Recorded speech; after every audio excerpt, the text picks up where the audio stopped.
Africa में कुछ बहुत बड़ा हो रहा है और कोई उसके बारे में बात नहीं कर रहा। बज़ाहिर तो आपको यहाँ सिर्फ कुछ सी पोर्ट्स, सड़कें, शिप्स और इंफ्रास्ट्रक्चर नजर आएगा, लेकिन अगर आप गौर करें तो आपको अंदाजा होगा कि यहाँ सिर्फ इंफ्रास्ट्रक्चर नहीं बन रहा, बल्कि प्लानिंग के साथ कुछ बहुत बड़ा करने की तैयारी हो रही है। चीन बहुत ही खामोशी से यहाँ अपनी फौजी ताकत की बुनियाद रख रहा है। ईस्टर्न कोस्ट पर जिबूटी से लेकर वेस्टर्न साइड पर इक्वेटोरियल गिनी तक और तंजानिया के गर्म पानियों से लेकर अंगोला की डीप सी पोर्ट्स तक हर जगह बेसेस बन रही हैं, नई पार्टनरशिप्स हो रही हैं और चीन अपने झंडे गाड़ रहा है। लेकिन सवाल यह है कि चीन ये सब कुछ क्यों कर रहा है? क्या ये सिर्फ उसके ट्रेड को प्रोटेक्ट करने के लिए है या फिर इसके पीछे कोई और बड़ा मकसद छुपा हुआ है? अगले कुछ मिनट्स में मैं आपको ये सब स्टेप बाय स्टेप एक्सप्लेन करने वाला हूँ कि चाइना अफ्रीका में जो चालें चल रहा है उनका असर सिर्फ अफ्रीका नहीं बल्कि पूरी दुनिया पर पड़ने वाला है। चाइना की ये स्ट्रेटजी दुनिया के ट्रेड रूट्स और मिलिट्री पावर को बिल्कुल बदल कर रख देगी। आज जो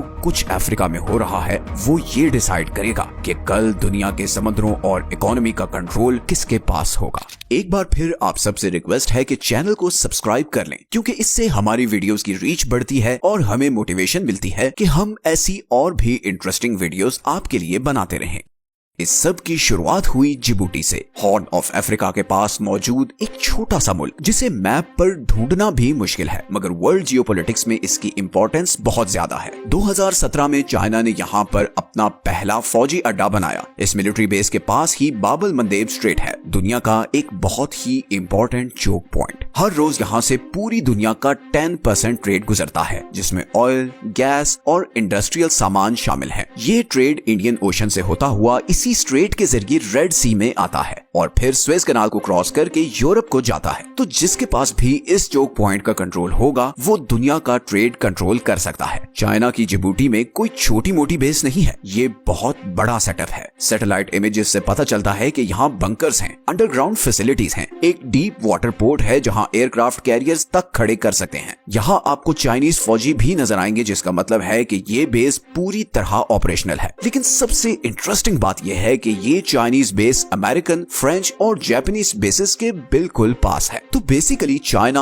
अमेरिका, फ्रांस और जापान के फौजी एक ही एरिया में सिर्फ चंद किलोमीटर्स के फासले पर मौजूद हैं और इसीलिए जिबूटी एक हाई टेंशन जोन बन चुका है। यहाँ पर ऐसी सिचुएशन है जैसे कोई कोल्ड वॉर चल रही हो और हर मुल्क दूसरे मुल्क को खामोशी से ऑब्जर्व कर रहा है। But Djibouti is just the beginning. China का फोकस अब हजारों किलोमीटर दूर वेस्टर्न साइड पर मौजूद इक्वेटोरियल गिनी पर भी है। ये अटलांटिक कोस्ट पर मौजूद एक छोटा सा मुल्क है जहाँ चाइना अपनी मिलिट्री एक्सपेंशन स्ट्रेटेजी को इम्प्लीमेंट कर रहा है। जैसे जिबूटी की वजह से चाइना को इंडियन ओशन पर ग्रिप मिली है, वैसे ही गिनी की वजह से उसे अटलांटिक ओशन में एंट्री मिल सकती है। और यहाँ पर चाइनीज मिलिट्री बेस के लिए सबसे बेहतरीन जगह है बाटा। ये एक पोर्ट सिटी है जो दिखने में तो कोई शिपिंग हब लगता है, लेकिन बहुत सी क्लासिफाइड इंफॉर्मेशन के मुताबिक चाइना इसे मिलिट्री बेस में कन्वर्ट करने का प्लान कर रहा है। लेकिन ये चीज बाकी दुनिया के लिए इतनी इंपॉर्टेंट क्यों है? असल में अभी तक चाइना की नेवल प्रेजेंस सिर्फ पैसिफिक और इंडियन ओशंस तक लिमिटेड रही है, मतलब वो एरियाज जो उसके बॉर्डर्स के करीब हैं। लेकिन अगर चीन ने बाटा में नेवल बेस बना लिया तो उसे अटलांटिक ओशन तक डायरेक्ट एक्सेस मिल जाएगी, उस समंदर तक जो अब तक अमेरिका और उसके एलाइज का गढ़ समझा जाता था। इस तरह चाइना को वेस्टर्न हेमिस्फेयर में घुसने का मौका मिलेगा, जहां से उसकी नेवी न सिर्फ वेस्ट अफ्रीका पर नजर रख सकेगी बल्कि फिर उसकी पहुंच साउथ अमेरिका और इवन यूएसए के साहिलों तक भी होगी। और ये सब अंदाजे या थ्योरीज नहीं है। लीक हुई इंटेलिजेंस रिपोर्ट्स और अमेरिकन डिफेंस असेसमेंट्स के मुताबिक चीनी फौज गिनी के इस पोर्ट को अपने जंगी जहाजों को रिफ्यूल करने और उन्हें हथियार सप्लाई करने के लिए यूज कर सकती है। ये एक बहुत बड़ी डेवलपमेंट है, क्योंकि अभी तक तो चाइना की नेवी को एशिया से बाहर ऑपरेट करने के लिए बहुत दूर बेसिस पर रिलाई करना पड़ता था। लेकिन अगर ये बेस एक्टिव हो गया तो चाइनीज नेवी को एक ऐसी फॉरवर्ड पोजीशन मिल जाएगी जो इससे पहले सिर्फ अमेरिका के पास थी। और इसीलिए अमेरिका बहुत परेशान है और उसने इस पूरी सूरत हाल को नेशनल सिक्योरिटी थ्रेट डिक्लेयर कर दिया है। और इसकी वजह यह है कि ऐसा पहली बार होगा कि कोई और सुपर पावर उस रीजन में अपनी मिलिट्री बेस बनाएगी, जहां वर्ल्ड वॉर 2 के बाद से सिर्फ अमेरिका का राज रहा है। जरा सोचें कि कुछ साल पहले तक चाइना की अपने रीजन से बाहर एक भी मिलिट्री बेस नहीं थी और आज चाइना दुनिया भर में अपनी मिलिट्री प्रेजेंस बढ़ा रहा है और इक्वेटोरियल गिनी उसके लिए अटलांटिक ओशन में सबसे अहम मोर्चा बन सकता है। अगर ये बेस ऑपरेशनल हो गया तो चाइना न सिर्फ एशिया में अमेरिका को चैलेंज कर रहा होगा बल्कि वो अटलांटिक ओशन में भी डायरेक्टली अमेरिका के सामने खड़ा होगा। And that's not just a strategy, it's a bold geopolitical message, क्योंकि ये बेस अटलांटिक ओशन के सारे नेवल डायनामिक्स को बदल कर रख देगी। एक ऐसा समुंदर जिसे अमेरिका बरसों से डोमिनेट करता आया है और चाइना के अटलांटिक एम्बिशन सिर्फ गिनी पर ही नहीं रुकते बल्कि इसी कोस्ट लाइन पर थोड़ा सा ऊपर गैबॉन है, नेचुरल रिसोर्सेज से माला माल एक और मुल्क जहां चाइना ओपनली तो कोई मिलिट्री बेस नहीं बना रहा, लेकिन जो कुछ वो वहां कर रहा है वो बेस बनाने से कम नहीं है। चाइना गैबॉन में खामोशी से कुछ सीक्रेट ट्रेड डील्स और मिलिट्री एग्रीमेंट्स कर रहा है। अप्रैल 2023 में चाइना ने गैबॉन के साथ अपने रिलेशंस को ऑफिशियली अपग्रेड किया और उसे नाम दिया कॉम्प्रिहेंसिव स्ट्रेटेजिक कोऑपरेटिव पार्टनरशिप। अब सुनने में तो ये सिर्फ कोई डिप्लोमेटिक टर्म लगती है, लेकिन इसकी आड़ में चाइना गैबॉन में न सिर्फ हैवी इन्वेस्टमेंट कर रहा है बल्कि उसके साथ सीक्रेट मिलिट्री डील्स भी कर रहा है। अभी तक गैबॉन की गवर्नमेंट ने यहाँ पर किसी चाइनीज मिलिट्री बेस की प्रेजेंस को कंफर्म नहीं किया, लेकिन बहुत से एनालिस्ट्स का ख्याल है कि ट्रेड के नाम पर होने वाली ये पार्टनरशिप बहुत जल्द सिक्योरिटी अरेंजमेंट्स में बदल जाएगी, क्योंकि चाइना की हमेशा से ये स्ट्रेटेजी रही है कि इकोनॉमिक्स के जरिए किसी मुल्क में घुसो और फिर आहिस्ता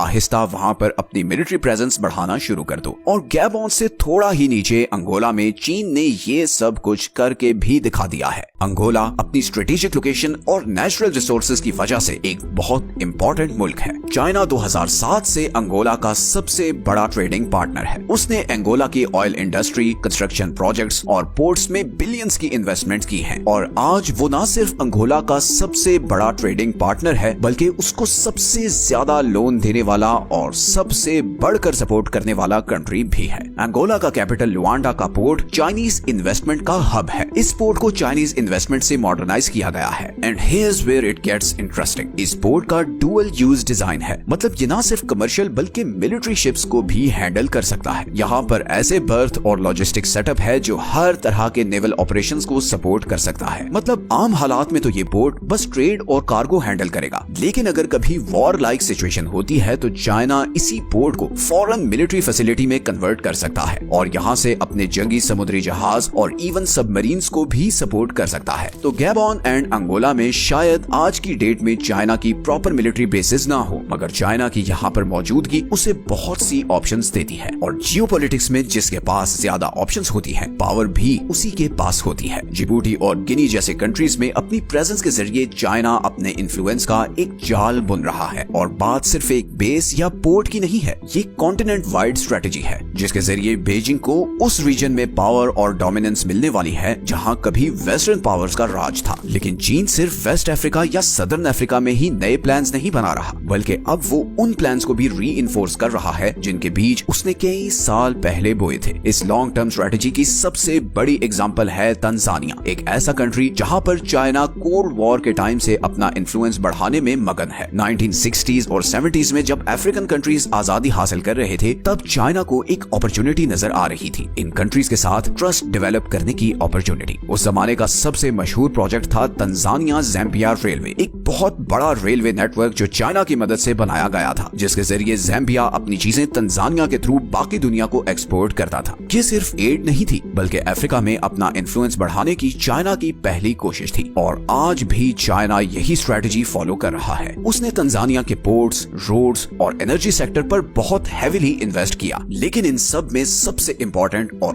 कंट्रोवर्शियल प्रोजेक्ट था बागामोयो पोर्ट प्रोजेक्ट। ये बागामोयो को अफ्रीका का सबसे बड़ा पोर्ट बनाने का मंसूबा था जिसकी सारी कंस्ट्रक्शन चाइनीज कंपनीज ने करनी थी। ये पोर्ट इंडियन ओशन के बिल्कुल साथ दार एस सलाम के नॉर्थ में बनाई जानी थी और इसमें इतनी कैपेसिटी होनी थी कि इसने बाआसानी फौजी हथियार और इवन नेवी वॉरशिप्स को भी हैंडल कर सकना था। लेकिन फिर बाद में तंजानियन गवर्नमेंट ने ये कहकर प्रोजेक्ट रोक दिया कि इसमें कुछ ऐसी टर्म्स हैं जिनसे उसकी सॉवरेनिटी खतरे में पड़ सकती है। लेकिन इसके बावजूद चीन का इस एरिया में इंटरेस्ट कभी भी खत्म नहीं हुआ। बागामोयो के अलावा भी चाइना ने तंजानिया के साथ बहुत स्ट्रॉन्ग मिलिट्री कोऑपरेशन रखी हुई है और दोनों मुल्कों की नेवीज यहाँ पर जॉइंट मिलिट्री एक्सरसाइजेस करती रहती हैं। चाइना ने तो यहाँ पर अपने पैसों से मिलिट्री अकेडमी एकेडमीज और ट्रेनिंग सेंटर्स भी बनाए हैं। तंजानिया में एक ऐसी खास चीज है जो चीन को और किसी सेंट्रल अफ्रीकन कंट्री से नहीं मिल सकती, और वो है इंडियन ओशन के साथ इतनी लंबी कोस्ट लाइन। अगर चाइना जिबूटी के अलावा ईस्टर्न अफ्रीका में अपनी नेवल प्रेजेंस बढ़ाना चाहे तो तंजानिया से बेहतर और कोई ऑप्शन नहीं। इसके जरिए चाइना न सिर्फ ईस्ट अफ्रीका बल्कि गल्फ ऑफ एडन से लेकर साउथ ईस्ट एशिया तक के शिपिंग राउट्स पर भी नजर रख सकता है। और एक और बात याद रखें कि चाइना की मिलिट्री स्ट्रेटेजी बड़े बड़े ऐलान या शोर शराबे वाली नहीं होती, बल्कि वो बहुत खामोशी से इंफ्रास्ट्रक्चर प्रोजेक्ट्स के नाम पर डील्स करता है और उस मुल्क में अपनी प्रेजेंस बढ़ाता चला जाता है। इसीलिए आज बेशक चाइना की तंजानिया में कोई ऑफिशियल मिलिट्री बेस तो नहीं है, मगर उसने तंजानिया की गवर्नमेंट को अपने पर इतना डिपेंडेंट किया हुआ है कि कल अगर उसे जरूरत पड़ी तो तंजानिया की गवर्नमेंट उसे इनकार नहीं कर पाएगी। तो एक तरफ तो चाइना ईस्ट अफ्रीका में तंजानिया जैसे कंट्रीज के साथ मिलिट्री कॉपरेशन बढ़ा रहा है, वहीं 2018 के बाद से उसकी नजर सदर्न साइड पर मौजूद नामीबिया जैसे कंट्रीज पर भी है। अफ्रीका की साउथ वेस्ट कोस्ट पर मौजूद ये कंट्री चाइना को दो ऐसी चीजें ऑफर करता है जो बहुत कम अफ्रीकन कंट्रीज कर सकते हैं। एक तो है साउथ अटलांटिक ओशन की एक्सेस और दूसरा है एक स्टेबल पॉलिटिकल एनवायरनमेंट। इस कंट्री का सबसे इम्पोर्टेंट एसेट ये वेल्विस बे का पोर्ट है। पिछले तकरीबन 20 सालों में चाइना ने इस पोर्ट में मिलियंस ऑफ डॉलर्स की इन्वेस्टमेंट की है। असल में 2012 में इस पोर्ट को अपग्रेड करने का कॉन्ट्रैक्ट एक चाइनीज कंपनी को दिया गया था और इस कॉन्ट्रैक्ट की वैल्यू $260 मिलियन थी। अब बज़ाहिर तो ये पोर्ट कमर्शियल यूज के लिए बना है, मगर बहुत से एनालिस्ट्स का कहना है कि इस पोर्ट का भी डुअल डिजाइन है, यानी अगर जरूरत पड़े तो ये पोर्ट फॉरेन नेवल बेस में ट्रांसफॉर्म हो सकता है, क्योंकि यहाँ पर बड़े बड़े समुद्री जहाजों के लिए बर्थ हैं और एडवांस्ड किस्म का लॉजिस्टिक सेटअप है जो नॉर्मली नेवल बेसिस में ही होता है। तो अगर कल को कोई टेंशन बढ़ती है तो चाइना इस वेल्विस बे पोर्ट को फौजी अड्डे के तौर पर यूज करके अपनी नेवी को यहाँ पर खड़ा कर सकता है। And here's where it gets really interesting once again. अगर चीन ने इस वेल्विस बे और एंगोलिया में मौजूद लुआंडा पोर्ट, इन दोनों डुअल यूज पोर्ट्स को नेवल एक्सेस पॉइंट के तौर पर एक्टिवेट कर लिया तो उसे फिर आधे से ज्यादा अफ्रीका की कोस्ट लाइन का कंट्रोल हासिल हो जाएगा। ये बेसिस की एक कड़ी सी बन जाएगी जो नॉर्थ ईस्ट में जिबूटी से शुरू होकर तंजानिया से गुजरती हुई साउथ अटलांटिक ओशन तक जाएगी और इस तरह चीन तकरीबन पूरे अफ्रीकन कॉन्टिनेंट को न सिर्फ ट्रेड बल्कि मिलिट्री के लिहाज से भी घेरने की पोजीशन में आ जाएगा। इससे फिर China Latin America, southern Europe और गल्फ ऑफ गिनी से आने वाली सी ट्रैफिक को न सिर्फ मॉनिटर कर सकेगा बल्कि जरूरत पड़ने पर वो यहाँ पर इंटरफेयर भी कर सकेगा, और वो भी अपनी एशिया में मौजूद बेसिस पर रिलाय किए बगैर। तो चाइना अफ्रीका में शतरंज की एक बसात बिछा रहा है और उसमें वेल्विस बे और लुआंडा जैसे पोर्ट्स वो मोहरे हैं जो बहुत जल्द वजीर बनने वाले हैं। तो अभी तक आपने देखा कि कैसे चीन जिबूटी से लेकर अंगोला तक अफ्रीका में अपनी जड़ें मजबूत कर रहा है, लेकिन इस सब के पीछे असल मकसद क्या है? चाइना अपने बॉर्डर से इतना आगे जाकर मिलिट्री बेसिस क्यों बना रहा है, पोर्ट्स में इन्वेस्टमेंट क्यों कर रहा है और मिलिट्री डील्स क्यों कर रहा है? इसके 3 रीजंस हैं। चाइना का सबसे पहला मकसद है प्रोटेक्शन। असल में चाइना ने अपने बेल्ट एंड रोड इनिशिएटिव के जरिए अफ्रीका में अरबों डॉलर्स की इन्वेस्टमेंट की है और मोस्टली ये roads, ports, railways, power plants, mining और टेलीकॉम सेक्टर में है। लेकिन अब मसला ये है कि अफ्रीका एक बहुत पॉलिटिकली वोलेटाइल कॉन्टिनेंट है। यहाँ पर अनस्टेबल गवर्नमेंट्स हैं, करप्शन है, सिविल अनरेस्ट है और इवन टेररिज्म का भी खतरा रहता है। इसीलिए चाइना यहाँ पर मौजूद अपनी इन्वेस्टमेंट को सिक्योर रखना चाहता है और जाहिर है इसके लिए वो एशिया में मौजूद अपनी बेसिस पर तो रिलाय नहीं कर सकता। उसे इसी कॉन्टिनेंट में बेसिस चाहिए जहाँ से वो किसी भी खतरे की सूरत में फौरन अपनी फौजी ताकत यूज कर सके। दूसरा रीजन है पावर प्रोजेक्शन। चीन सिर्फ अमीर नहीं बनना चाहता बल्कि वो चाहता है कि सब ना सिर्फ उससे डरें बल्कि उसकी रिस्पेक्ट भी करें, बिल्कुल उसी तरह जैसे अमेरिकन नेवी सालों तक दुनिया के समुद्रों पर राज करती रही है। जापान से लेकर इटली तक दुनिया के समुद्रों पर अमेरिका का ही कंट्रोल रहा है। अब चाइना भी कुछ ऐसा ही करना चाहता है। अफ्रीका की ईस्टर्न और वेस्टर्न कोस्ट लाइन पर बेसिस बनाकर वो दुनिया के 2 सबसे इम्पोर्टेंट और बड़े समुद्र इंडियन और अटलांटिक ओशन को कंट्रोल करना चाहता है। इन बेसिस के होने से फिर चीन की नेवी और सबमरीन्स यहाँ पर गश्त कर सकेंगी और जब भी जरूरत पड़ी वो आसानी से पर्शियन गल्फ से लेकर साउथ अमेरिका के साहिलों तक अपनी ताकत दिखा सकेंगे, क्योंकि अब बात सिर्फ रीजनल डोमिनेंस की नहीं बल्कि ग्लोबल रीच की है। चीन का अफ्रीका में बेसिस बनाने के पीछे तीसरा और आखिरी रीजन है कंपटीशन। अमेरिका की पहले ही अफ्रीका में कई मिलिट्री बेसेस हैं, जैसे जिबूटी में मौजूद कैंप लेमनियर बेस। इसी तरह यहाँ फ्रांस और इवन जापान जापान की भी बेसिस हैं। ये सारे कंट्रीज इन बेसिस को एंटी टेररिज्म ऑपरेशंस और सी ट्रैफिक को मॉनिटर करने के लिए यूज करते हैं। तो चीन ये सोचता है कि मैं क्यों किसी से पीछे रहूं, अफ्रीका पर सिर्फ वेस्ट का कंट्रोल ही क्यों हो। इसी तरह चीन ये बेसिस बनाकर दुनिया को एक मैसेज दे रहा है कि अब हम दूसरों के बनाए हुए रूल्स पर नहीं चलेंगे। चीन को अब ग्लोबल टेबल पर सिर्फ सीट नहीं चाहिए, बल्कि वो अब अपना टेबल ही अलग बनाना चाहता है। तो ये जो कुछ हम देख रहे हैं, ये सिर्फ अफ्रीका की कहानी नहीं है। दुनिया की ताकत का नक्शा रीडिफाइन होने जा रहा है। सदियों से यूरोप और अमेरिका ने अफ्रीका पर अपना मुकम्मल कंट्रोल रखा है, लेकिन चीन अब आहिस्ता आहिस्ता ये नक्शा बदल रहा है, और वो भी बगैर कोई गोली या मिसाइल चलाए। हर नए पोर्ट और हर नए एग्रीमेंट के साथ चीन एक नए वर्ल्ड ऑर्डर की बुनियाद रख रहा है। एक ऐसा ऑर्डर जहां ताकत सिर्फ वॉशिंगटन या ब्रसल्स में नहीं, बल्कि बीजिंग में भी होगी। अफ्रीका अब सिर्फ रिसोर्सेज का गढ़ नहीं रहा, बल्कि अब वो दुनिया की सुपर पावर्स का बैटल ग्राउंड भी बनने जा रहा है। मैंने कुछ दिन पहले ही एक और वर्ल्ड पावर रशिया पर वीडियो बनाई थी कि सारे वेस्ट की प्रेडिक्शंस उसके बारे में गलत क्यों साबित हुई। आप वो वीडियो भी जरूर देखें। बाकी मिलते हैं आपसे नेक्स्ट वीडियो में एक और इंटरेस्टिंग टॉपिक के साथ। अपना ख्याल रखें। अल्लाह हाफिज।